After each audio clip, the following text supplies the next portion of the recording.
पंडितों के खिलाफ, यहाँ कहते हैं कि यहाँ जो तय किया था 1912 में नागौर की मीटिंग में कि गांव के ब्राह्मण के अलावा किसी को शादी में पैसे नहीं दोगे, 1 रुपया ब्राह्मण लेता था। ये बड़ा बोले कि ये ब्राह्मणों के रुपये बंद करो और किसान छात्रावास में चंदा दो, ये तय किया उन्होंने। तो बोले कि ये तो बड़ा मामला गड़बड़ हो गया, ब्राह्मण आएंगे तो खाली कैसे जाएंगे, ये बड़ी दिक्कत हो गई। डाटियों को तो निकाल देंगे बाहर, पर इन ब्राह्मणों को कैसे बाहर निकालेंगे? डाडी को तो नहीं देंगे, ये समझ में आ गया, पर ब्राह्मणों का क्या करें? तो ये बड़ी अड़चन हुई। तो ब्राह्मणों को बोले कि ब्राह्मणों को एक बार आए तो कुछ कर दो उसका, बाद में कह दो आप आइंदा आए तो नहीं मिलेगा। ब्राह्मणों को जगह जगह कहना शुरू कर दो कि हमारे गांव में बाहर के ब्राह्मणों को नहीं मिलेगा, ये प्रचार करो आप। तो ये बड़ी हुई, जगह जगह कई जगह ब्राह्मण आ जाते हैं। फिर कहते हैं कि ऊंट वालिया गांव है नागौर के पास, वहां एक शादी थी, उसमें 300 ब्राह्मण आ गए बाहर के। शादी का समाचार सुना और इलाके के दूर दराज के ब्राह्मण आ गए पैदल और बोले शादी है जजमान के घर पे। तो ब्राह्मण आ गए, तो ब्राह्मण को 1 रुपया दो, अब इतने रुपये। तो कहते हैं कि वहां पर ये समाज सुधार वाले ये चले गए, बोले कि नहीं। तो फिर ये तय हुआ कि गांव के ब्राह्मण को 1 रुपया दे दो और बाकी वाले ब्राह्मणों को चारा नहीं दे दो, 25 पैसे दे दो, 4 आने दे दो। 4 आने दे करके उनको कह दो आइंदा कहीं पर भी आप लोग गए तो कोई रुपया नहीं देगा दूसरे गांव में। तो इस प्रकार का इसका ये लोग जो है पंडितों के पाखंड और अंधविश्वास के खिलाफ हो गए, यहां तक कि आरएसएस के भी खिलाफ हो गए। मैं बताता हूं कि जिस ये कहते हैं ना आर्य समाजी हिंदुत्ववादी थे, तो जिस किसान छात्रावास में मैं पढ़ता था वो मूलचंद जी आर्य की नींव रखी हुई थी, नागौर की किसान छात्रावास। मूलचंद जी आर्य के बहुत संगी साथी रह चुके थे। करण सिंह जी वो हमारे सुप्रिटेंडेंट थे किसान छात्रावास के, हमारे जमाने में भी, तो बहुत बूढ़े व्यक्ति थे। तो करण सिंह जी यहाँ पड़ोस में, यहाँ माड़ी और ये लोग जो है एक शाखा का कार्यक्रम लगाते थे, आरएसएस की शाखा किसान छात्रावास से थोड़ा दूर। तो इधर उधर बाहर जब हम कमरों में जाते तो कमरों के लड़के जो है वह शाखा में जाते। तो मैंने कहा यार किसान छात्रावास में बात की भाई शाखा में जाना चाहिए, क्या नहीं नहीं शाखा में गए तो गुरुजी मारेंगे बुरी तरह से, शाखा में कभी नहीं जाना। तो हमने कहा यार ये कोई बात हुई क्या, बताएगा कौन इनको गुरुजी को? तो मैं जो है शाखा में चला गया कुछ दिन के लिए। तो शाखा में गया तो वहां तो आरएसएस के लोग थे, वो नेकर लाठी वो सारा, और बोले कि वहां पर मुसलमानों ने हिंदुओं की लड़की का ये कर दिया और वो ये लव जिहाद जैसी बातें और ये कर दिया। और फिर इन आरएसएस के जवान लाठियां लेकर के गए, उनको मारा और पीटा और ये वो, उनको मार दिया और भगा दिया। आरएसएस हमारी रक्षा करता है, ये लाठी हाथ में रखनी, संगे गच्छेर वो प्रतिज्ञा, तरह तरह के लपड़े, और वहां थोड़े खेल करवा देते और फिर ये कचरा दिमाग में भरते थे। मैंने कहा यार बहुत अच्छी बातें करें, हमारे हिंदुओं के लिए तो बहुत ही वास्तव में गजब की बातें, हमें बहुत अच्छी लगी। हाँ, अब ये डर यही है कि करण सिंह जी को पता चल गया तो बुरी तरह से मारेंगे। मैंने कहा यार ये क्या बात है, ये करण सिंह जी किसानों के, हमारे इतने बच्चे इस हॉस्टल में रहते हैं, इनको जाने नहीं देते शाखा में। शाखा तो हमारे लिए बहुत अच्छा काम कर रही है। ये तो हमें बहुत बाद में पता चला कि वास्तव में करण सिंह जी सही कर रहे थे। तो करण सिंह जी, बलदेव राम जी या मूलचंद जी, छोटू राम जी, सभी शुरू में आर्य समाज से प्रेरित थे। इनके एजुकेशन में आर्य समाज का कुछ रोल था, कुरीतियों के खिलाफ भी आर्य समाज का रोल था, परंतु बाद में ये सभी आर्य समाज और हिंदुत्ववादी संगठनों के खिलाफ हो गए थे सख्त। ये मूल बात ये है। अब जो बात करनी है इसमें मैं देख रहा था,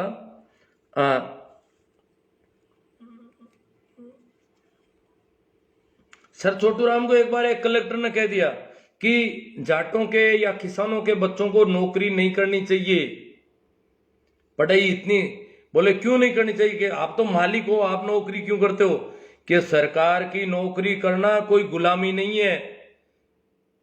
सर छोटू राम ने कहा सरकार की नौकरी करना गुलामी नहीं है, सत्ता में हिस्सा है, और सत्ता में हिस्सा हम लेंगे। इसलिए किसानों को अपने बच्चों को नौकरी करवानी चाहिए। क्योंकि इधर कांग्रेस भी कहती थी कि सेना में भर्ती मत करो, तो सर छोटू राम ने कहा नहीं हम तो भर्ती करेंगे, नौकरी करवाएंगे, किसानों के बच्चे नौकरी करेंगे, सीधी सी बात है। तुम्हारा आंदोलन अलग रखो। क्योंकि ये अंग्रेजों के इस वजह से प्रथम और द्वितीय विश्व युद्ध में फौज में भर्ती करवाने में छोटू राम अंग्रेजों के साथ थे, परंतु अंग्रेजों से बहुत कुछ मिल रहा था। जो कानून सर छोटू राम ने बनाए थे पंजाब में, सर छोटू राम के वहां पीड़ा क्या थी? मंडी और फंडी की पीड़ा थी। दो चीजें बहुत नुकसानदायक थी। हमारे यहाँ जागीरदार थे, वहां मंडी बहुत गड़बड़ कर रहा था। वो जो साहूकार था, हमारे यहाँ भी साहूकार थे, देखो हमारे यहाँ भी साहूकार थे, पर यहाँ जागीरदार का आतंक बहुत चरम पर था, तो साहूकार छोटा पड़ जाता था। वहां पर जागीरदार का वो लफड़ा नहीं था, इसलिए मंडी और फंडी के खिलाफ उनका बड़ा आंदोलन था। कम तोल देना, दो तरह के बाट रखना, ये हमारे यहाँ भी था, वहां भी था। जैसे अपन अनाज लेके जाते हैं तो वो बड़े भारी भारी बाट ला करके रखता, तो सारा अनाज उधर, और उनसे कुछ खरीदते तो हल्के हल्के बाट ला करके वो सामान तोल के दे देता वापस। इस प्रकार के दो तरह के बाट, मिलावट, भाव, मनचाहे भाव, तो और फिर सूदखोरी और ब्याज और साहूकारी लोन, ये सारे थे। तो सर छोटू राम ने सबसे पहले जब वो राजस्व मंत्री बने तो उन्होंने सबसे पहला 1938 में साहूकारी पंजीकरण एक्ट बनाया कि साहूकार का रजिस्ट्रेशन होना जरूरी है, नहीं तो वो साहूकारी का लेन देन करेगा तो वो अवैध माना जाएगा, कानूनन गलत होगा। लेन देन करने वाला साहूकार रजिस्टर्ड होगा, पंजीकरण करना जरूरी कर दिया। दूसरा सर छोटू राम का था श्रमिक अधिनियम, मजदूर जो है उसके लिए कानून बनाया कि मजदूर जो गरीब आदमी है, मजदूरी करता है, मेहनत करता है, उसको एक सप्ताह में 61 घंटे से ज्यादा काम नहीं दिया जाना चाहिए। एक दिन में 11 घंटे अधिकतम और पूरे सप्ताह में 61 घंटे से ज्यादा काम शोषण की श्रेणी में होगा। कानून बना दिया, अगर किसी मजदूर को 61 घंटे से ज्यादा काम करवाया जाता है सप्ताह में तो वो कानूनन अपराध है। तो बंधुआ मजदूरी पर लगाम कसी। बंधुए मजदूर थे, 24 घंटे मजदूरी करनी, फिर भी रोटी नहीं मिलती, तो उन्होंने कानून बनाया और साल में 14 छुट्टी जरूरी कर दी। एक साल में मजदूर को 14 छुट्टी मिलेगी कम से कम। तो इसी प्रकार कृषि उपज मंडियों में बिक्री और रेगुलेटिंग बिल जो था वो, और एक वजन माप तोल का बिल था, उसकी थोड़ी मैं जिक्र कर दे रहा हूं।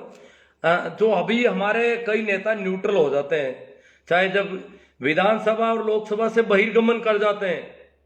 बहिर्गमन करने का मतलब क्या है कि न तो पक्ष में रहते हैं न विपक्ष में रहते हैं, न्यूट्रल। सर छोटू राम ने कहा ये हिंजड़े हैं, ये नपुंसक है जो न्यूट्रल रहते हैं। तो कहते हैं कि कांग्रेस जो है, कांग्रेस ये बिल सामने रखे सर छोटू राम ने बना के, मंडी रेगुलेटिंग एक्ट और वजन माप तोल के जो बाट से सिस्टम था उसके जो बिल थे उनको वहां रखा। तो कांग्रेस से पूछा छोटू राम ने कि आप गरीबों के हितैषी हैं, आप मजदूरों और कमजोर तबकों के हितैषी हैं, तो बोलो आप इस बिल का समर्थन करोगे या विरोध करोगे? तो वो बोले हम तो न्यूट्रल रहेंगे, इसमें हम बहिर्गमन करेंगे, हम इसमें भाग नहीं लेंगे, वोटिंग करेंगे नहीं। तो कई दिनों तक बहस चली। सर छोटू राम का नहीं, या तो विरोध में खड़े हो जाओ और या पक्ष में हो। अगर पूंजीपतियों से नहीं डरते हो, इन पैसे वालों से नहीं डरते हो तो पक्ष लो, किसानों का और कमजोर लोगों का, और डरते हो तो उनके पक्ष में हो जाओ। ये हिंजड़ापन ठीक नहीं है, ये नपुंसकता मुझे पसंद नहीं है। न्यूट्रल तो नपुंसक होते हैं, हिंजड़े होते हैं जो न तो पुरुष होते हैं न स्त्री होते हैं। तो ये आज भी जैसे हमारे किसानों का बहुत बड़ा 28 तारीख को संविधान दिवस पर किसान जाएंगे दिल्ली, पंजाब और हरियाणा से अनाज इकट्ठा करना शुरू कर दिया है। कहते हैं कि कई महीनों का अनाज और राशन पानी का सामान लेकर के जा रहे हैं, और वहीं दिल्ली में डेरा डाल देंगे, वहीं रोटियां खाएंगे बना के। पर मोदी सरकार को ये बता देंगे कि जो अध्यादेश आप लाए हो उन पर पुनर्विचार करो। मोदी जैसे लोग पुनर्विचार करना तो बड़ा मुश्किल है, फिर भी उन किसानों की हिम्मत है कि वो कर रहे हैं। जबकि पश्चिम उत्तर प्रदेश और राजस्थान का कुछ तो हो सकता, पश्चिम उत्तर प्रदेश तो बिल्कुल न्यूट्रल है, वो तो नपुंसक हो गए लगभग। तो ये हालत है हमारी। तो ये न्यूट्रल जो लोग हैं, जो किधर भी नहीं है, न तो किसानों के साथ है न सरकार के साथ है, तो इस तरह के लोगों को सर छोटू राम ने ये हिंजड़ा की उपाधि दी थी। तो कई बातें हो गई, अब इतनी बातें हो नहीं पाएगी। बातें तो मैंने क्या कुछ लिख ली तो ज्यादा हो गई बातें, इतनी नहीं करेंगे अपन, बहुत हो गई। तो अपन को जो मुख्य रूप से जो बात करनी थी, जिसके लिए मैंने इतना देखो मैंने काफी पानी पी लिया यार, काफी बोला हूं गुरुजी, आज बहुत कुछ मिक्स कर दिया, बहुत कुछ बातें सर के ऊपर से निकल गई, चल रही है, चलने दो। हाँ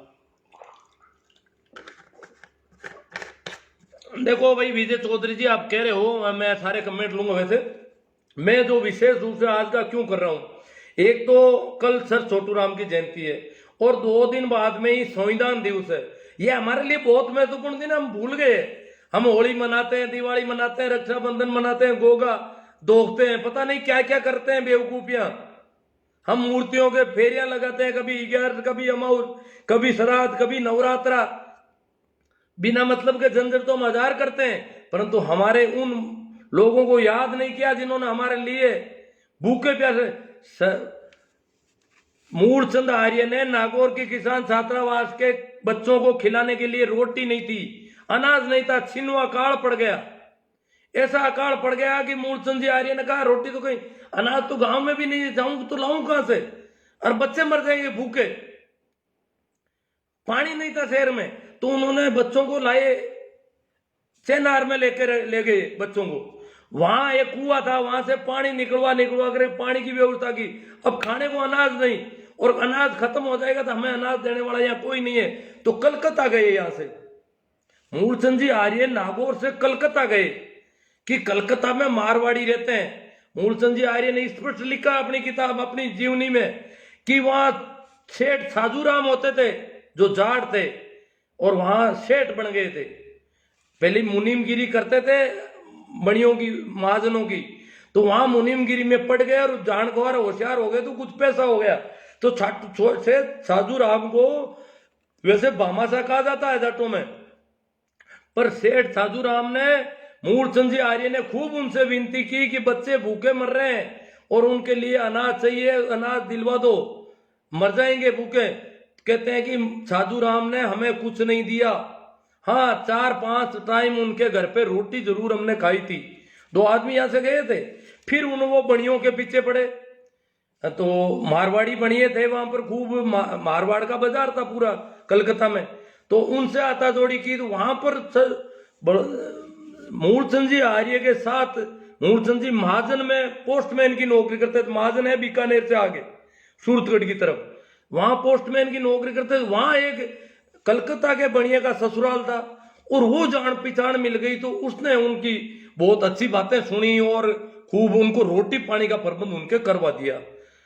परंतु पैसा उन्होंने भी नहीं दिया।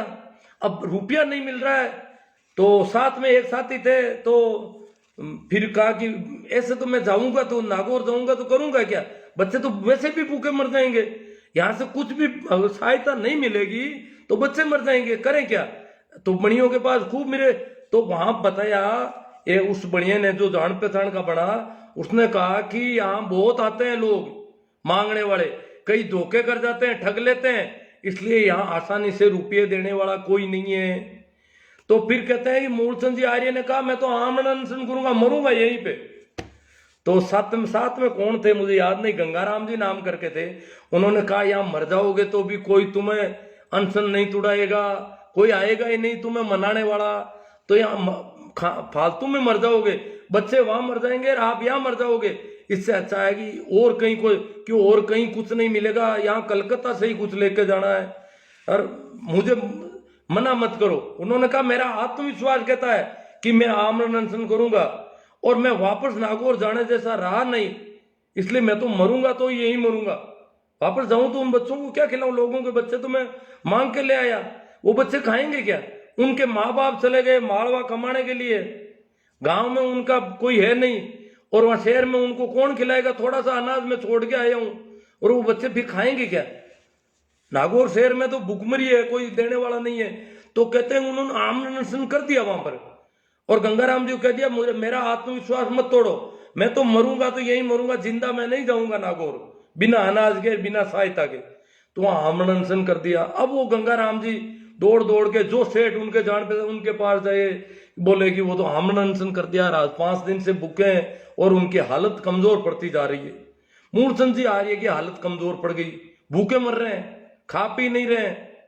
ये ऐसी कंडीशन में फिर वो बढ़िया जो था उनके जान पहचान का, उसने कहा कि आपका सहयोग ऐसा करते हैं कि मैं बिड़ला को पत्र लिखता हूं और मूलचंद जी को मनाने आया कि आप खाना खा लो और आपका सहयोग मैं करवा के रहूंगा, चाहे कैसे भी हो आपको सहयोग मिलेगा। यहाँ बहुत झूठे लोग आते हैं, फर्जीवाड़ा बहुत होता है, वास्तव में पीड़ित लोग आते नहीं है। बहुत सारे पंडित आ जाते हैं, कहते हैं हमारे घर में भूख है वो है, और आप वास्तव में आपको जरूरत है हमें पता है, पर यहाँ देने वाले आपका विश्वास नहीं कर रहे हैं। और मैं बिड़ला को चिट्ठी लिखता हूँ, बिड़ला सहयोग कर देगा, मेरा भरोसा है। क्यों? बिड़ला कहता है कि वास्तविक जरूरतमंद कोई हो तो मुझे बताना, तो मैं उनको लिख देता हूं कि भाई वास्तविक जरूरतमंद है, आप उसकी जांच करवा लो। तो बिड़ला को उसने पत्र लिखा, इनका आमरण अनशन तोड़वाया कि आपका सहयोग करवा के ही छोड़ूंगा मैं। तो उस बनिए ने, उस सेठ ने बिड़ला को पत्र लिखा कि ये वास्तव में जरूरत है, किसानों के गरीबों के बच्चे भूखे मर रहे हैं और बच्चे मर जाएंगे इतने मारवाड़ के नागौर शहर में। तो वहां से बिड़ला ने अपने आदमियों को भेजा नागौर में पता करने के लिए कि वास्तविक स्थिति क्या है। पता किया और फिर बिड़ला ने सहयोग दिया, अनाज का भी दिया और पैसों का भी दिया। तो बिड़ला के सहयोग से वो किसान छात्रावास के बच्चे जिंदा रहे थे उस समय, ये मूलचंद जी आर्य ने बताया है। तो इस प्रकार हमें उन लोग, अब जैसे मूलचंद जी आर्य यहां पर भी मूलचंद जी कहते हैं एक गांव में गया था, देखो चिढ़ना मत, कोई चंदा करने गांव में जाते थे तो रोटी कोई कहता नहीं था तो खुद भूखे मरते थे। तो एक आदमी साथ में था, ढिंगसरी गांव है। अब ढिंगसरी कौन सा है? एक तो जाइल में भी है और एक लाडनू में भी है। ढिंगसरी का उल्लेख किया उन्होंने, कहा ढिंगसरी में 3 दिन तक भूखे मरा। उस गांव में किसी ने रोटी का नहीं कहा और मांगी उन्होंने भी नहीं, पैसे दिए लोगों ने। वो पैसे में चंदा करने जाते थे, लोग सोचते थे कहीं खाली होगी, तो साथ में एक आदमी को लेके गए, तो उसको दूसरे दिन ही वो भूख से हालत खराब हो गई थी, तो उसको गांव भेज दिया किराया दे करके कि तू गांव चला जा, नागौर चला जा वापस, क्यों तू भूखा मरेगा, तू लोगों को कहेगा कि ये भूखे हैं, तो फिर लोगों को दुख होगा फालतू में। तो 3 दिन बाद में रोटी मिली उनको।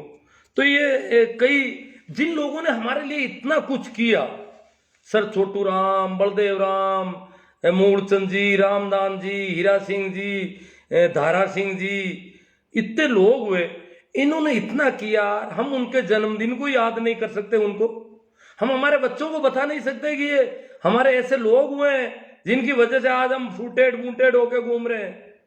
हम नहीं पढ़ पाते किसी भी हालत में। अगर उन्होंने हमें खेती किसने दिलवाई? जमीन कहां थी हमारे पास? हमारे ऊपर जूते पड़ते थे चारों ओर से। हमारी हालत क्या थी? 4-5 चुनावों तक तो वोट देने में, गांव की स्कूल में वोट देने में जाने में डरते थे कि वहां कोई राजपूत बेटा होगा, डर के मारे वोट देने नहीं जाते थे। ये हालत थी किसानों की। अब तो इस कंडीशन में, इस कंडीशन से जो ऊपर इतनी उनकी मेहनत के बावजूद ये हालत थी, तो उन्होंने कहा कि तो मैं कहना चाहता हूं कि बहुत मना लिया, गोगा नौमियार, केसरिया, कंवर जी, पता नहीं कितने कितने मनाते होंगे। कभी कहते हो नवरात्रा आ गया, कभी कहते हो रामनवमी, हनुमान जयंती। अरे छोटू राम की जयंती का दिन अपने घर में अपने बच्चों को उनके बारे में बताओ बैठ करके, 10 मिनट 15 मिनट अपने घर परिवार के लोगों को उनके बारे में सारा सब कुछ बताओ कि उन लोगों की वजह से। और ये 24 नवंबर छोटू राम की जयंती है, ये हर बच्चे को याद होनी चाहिए कि छोटू राम ने हमारे लिए क्या किया। ये बातें बताने की है, ये दिन मनाने गए। तो कल मेरा अपने आप से निवेदन है कि कल हम ऐसा मनाएं। छोटू राम ने कहा दुश्मन को, हम दुश्मनों के त्योहार मनाते हैं, हमें शर्म नहीं आती। हम हेडगेवार को याद कर रहे हैं, श्यामा प्रसाद मुखर्जी, सावरकर, पता नहीं क्या क्या सीख गए, जो हमें मनुष्य नहीं मानते, अभी भी हमें जानवरों की तरह मानते हैं, लठेत बढ़ा के फेरते हैं। तो छोटू राम ने कहा, हे बोले किसानों के लिए जो वचन याद रखने का है, ए बोले किसान, मेरी दो बात ले तू मान, मेरी दो बात तू मान ले। वो दो बात आज तक हमने नहीं मानी। ए बोले किसान, मेरी दो बात ले तू मान, एक बोलना ले सीख, एक तो तुम बोलना सीख, दूसरा दुश्मन को ले पहचान, तेरा दुश्मन कौन है। हम दुश्मनों के साथ हो जाते हैं। ये जो मंडी फंडी, देखो मंडी फंडी या राजस्थान में भी गड़बड़ कर रहे थे, परंतु यहां पर तो शोषण सबसे ज्यादा जागीरदारों का था। बाकी यहां भी तोल माप सारा, खोपरा लेता तो खोपा पर लिख देते, और हम दो अनपढ़ थे, गिनती भी नहीं जानते थे, क्या बताएं। जितना अनाज साहूकार लेना चाहता ले लेता। यहाँ इसलिए राजस्थान में सबसे पहले साहूकारी विपणन बोर्ड की व्यवस्था की, सहकारी विपणन बोर्ड की व्यवस्था की गई। विपणन बोर्ड बनाया गया मंडियों का, और साहूकारों से निजात दिलाने के लिए, साहूकारी लोन से निजात दिलाने के लिए सहकारिता की स्थापना की। और बहुत लंबे समय तक हमारे यहाँ मारवाड़ के किसान नेता थे परशुराम मदेरणा, सहकारिता से जुड़े थे। उन्होंने सहकारिता को काफी पनपाने की कोशिश की थी, परंतु सहकारिता भी ठीक ढंग से पनपी नहीं हमारे यहाँ पर। हाँ, साहूकारों से निजात काफी हद तक हमें मिली। तो अब मैं आपके ये कमेंट दूंगा, तो कल आप में से कितने लोग अपने परिवार के बच्चों को, घर परिवार के लोगों को, रिश्तेदारों को और को फोन करोगे तो सर छोटू राम जी के बारे में बात याद दिलाओगे और ऐसा कुछ करोगे, इसी प्रकार पोस्टें भी करोगे, और फेसबुक व्हाट्सएप भर जाने चाहिए सर छोटू राम की जयंती के नाम से, ऐसी मैं अपेक्षा करता हूं। क्योंकि हम और दुश्मन को पहचानने की कुव्वत हमारे अंदर आ जाए, ये तब हम सफल होंगे। मैं कुछ कमेंट लेता हूं। सभी को एक बार प्रणाम, राम राम, नमस्कार।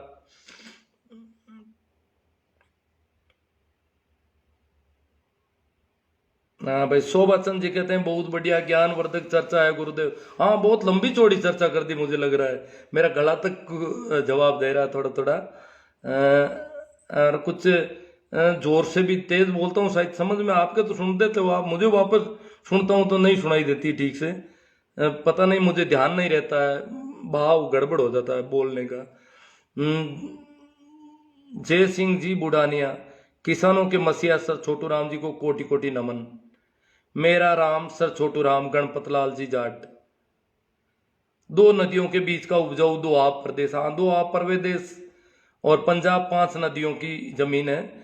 शोभाचंद जी, पाखंडवादियों ने सर छोटू राम के बारे में ज्यादा कुछ ज्ञान भारतीय समाज को दिए ही नहीं है।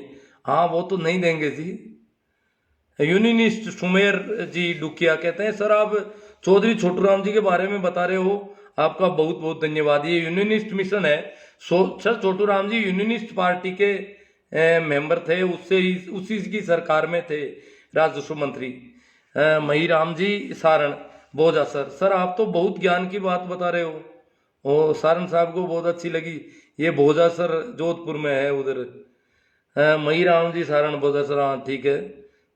और कौन आ रहे हैं? मही राम जी सर, ऐसे ऐसे ज्ञान की बातें आपको रोज बतानी चाहिए। अजी मैं तो रोज कर रहा हूँ, मेरे यूट्यूब चैनल आप देखोगे तो खूब मिल जाएगा बहुत सारा।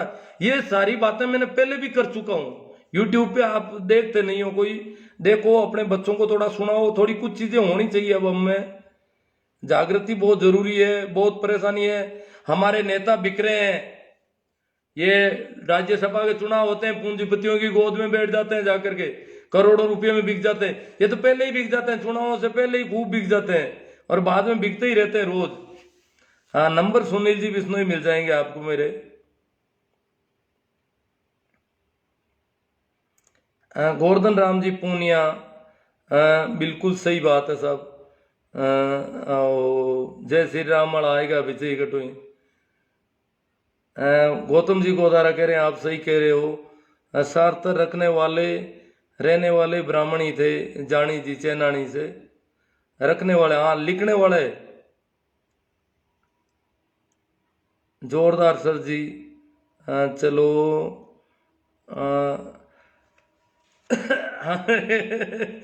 भाई बागड़िया जी कह रहे हैं नमन शिक्षा उत्प्रेरक को। हाँ शिक्षा का उत्प्रेरण हमें बलदेव राम जी से और इन लोगों से मिली। राम स्वरूप जी चौधरी किसान विरोधी आरएसएस। हाँ ये तो तय है, आरएसएस तो किसानों का, मजदूरों का, गरीबों का, कमजोरों का नहीं हो सकता कभी भी। ये तो हमें सिर्फ यूज की वस्तु मानता है। उपयोगी जानवर होते हैं दो तरह के, एक तो मालवाहक ढो पीठ पर ढोने के लिए, दूसरे होते हैं दूध दूहने के लिए। तो हमें तो उपयोगी जानवरों की तरह मानता है ये। अंधविश्वास और पाखंड में पैसा बर्बाद करने से बेहतर है नेमी जी सोमरवाल कि बच्चों की छात्रावास और कोचिंग सेंटर अगर सुविधाएं उपलब्ध कराने के लिए पैसे खर्च कर सकते हैं तो आने वाली पीढ़ियों को अच्छी शिक्षा मिल सकती है और आकर्षित किया जा सकता है और मानव जीवन को सुधार कर सकते हैं। जेठाराम जी आरएसएस कट्टरता के जेर से ब्रेन वॉश करता है, कूप मंडूक बना देता है और मशीन बनाता है आदमी को। हाँ यही है। विजय चौधरी गुरुजी आज बहुत कुछ मिक्स कर दिया, बहुत कुछ बातें सर के ऊपर से निकल गई। कोई बात नहीं, आप मिक्स मैं कर देता हूँ, ऐसी आदत है।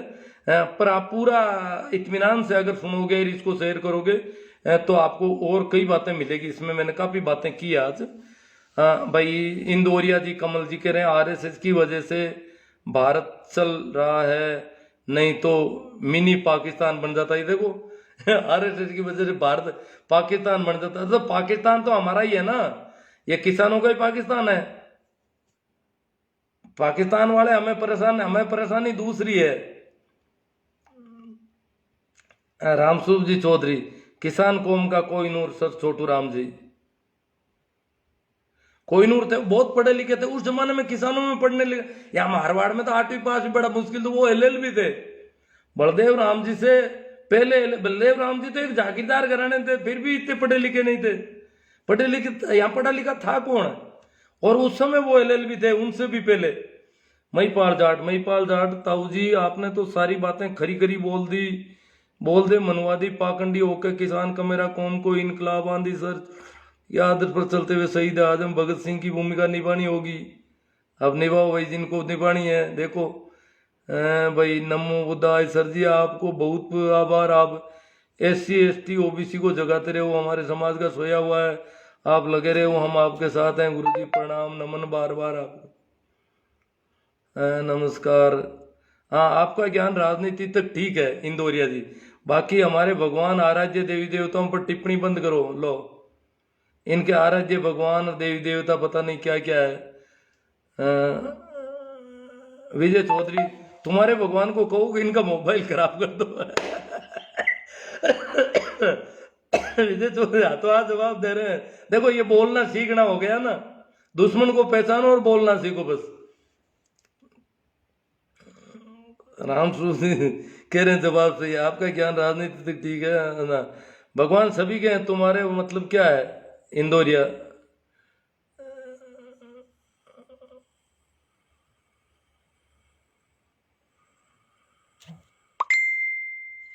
अरे अंध भक्तों आप शुद्र हो, उस समय भगवान ने क्या दिया सालों। चलो बिल्कुल सही sir, I respect to you Gasal साहब जयपुर से। ओ हनुमान जी है? नहीं वो हनुमान जी ये दूसरे हैं, हनु गासल।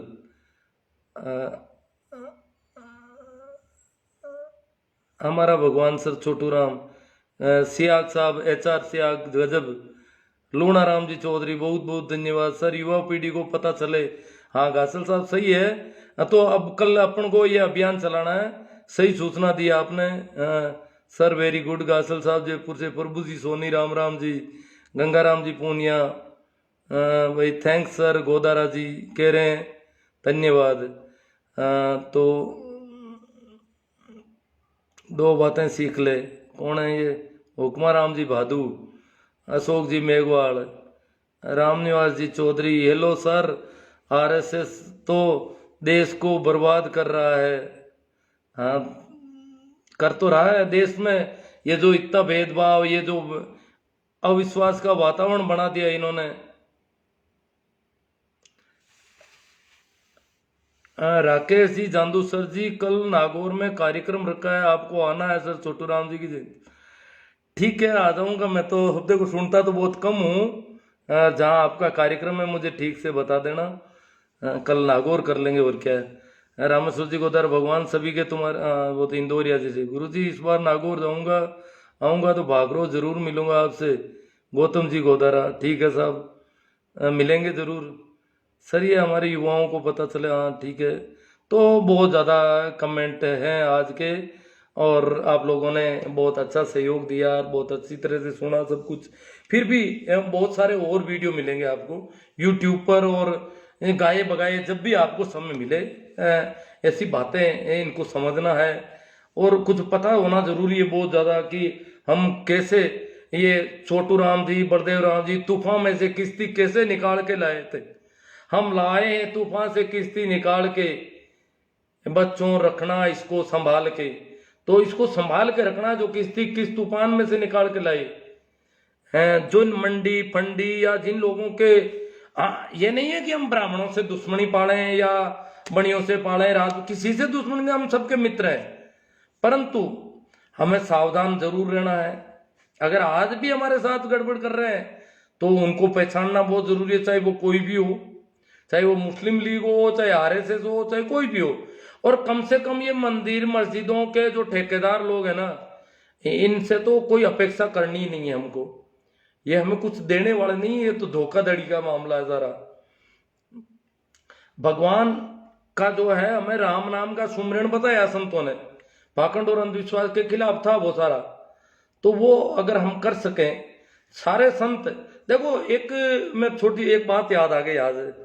जितने भी मंदिर हैं आपके ये, इनके मैंने देखे हैं कि इनके दरवाजे ज्यादातर नॉर्थ में रखते हैं या फिर पूर्व में है।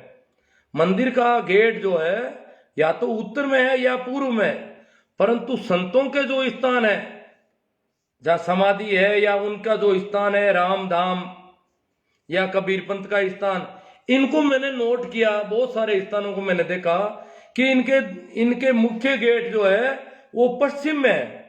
मंदिर वाले कभी पश्चिम में गेट नहीं रखते, परंतु संत इनके बिल्कुल खिलाफ है। उन्होंने गेट किधर रखा है? पश्चिम की तरफ है दरवाजे उनके मंदिरों के। वो जो रामधाम है, मैंने यहाँ पर जो अड़ोस पड़ोस में देखा है, पश्चिम में दरवाजे। हमारे यहाँ टांकला का दरवाजा पश्चिम में, खेड़ापा रामधाम का पश्चिम में, शीतल रामधाम का पश्चिम में, और भोला राम जी की देवरी का पश्चिम में। पुरानी पोड़ जो थी वो पश्चिम में दरवाजा है, अब नया रास्ता दूसरा बन गया। और भी मैंने कई जगह यहाँ देखा है कि इनके ज्यादातर रामधाम के दरवाजे जो है वो पश्चिम में है। इसका मतलब ये पूर्व में और उत्तर में रखने के पक्ष में। तो मंदिरों से बिल्कुल विपरीत एक आंदोलन था। मंदिरों का जो पाखंड और अंधविश्वास का धंधा था, पंडितों का, पुजारियों का या मुल्ला मौलवियों का, मस्जिदों, इनके खिलाफ संतों का था आंदोलन पूरा। और वो हमारे आम जन के पक्ष में था एक तरह से देखा जाए तो। हाँ भाई, जय भीम, नमो बुद्धाय कह रहे हैं सर। मूलचंद जी आर्य की जीवनी की पुस्तक कहाँ मिलेगी? भाई मुझे तो पता नहीं, मेरे पास तो एक पुस्तक है, काफी पुरानी है, और कहीं मिलते तो। अब देखो नागौर की किसान छात्रावास में मिलने वाली अब तो मुझे लग नहीं रहा है कहाँ मिलेगी, पूछना ही पड़ेगा कहीं से। यहाँ पे कोई जवाब दे दे तो अच्छी बात है।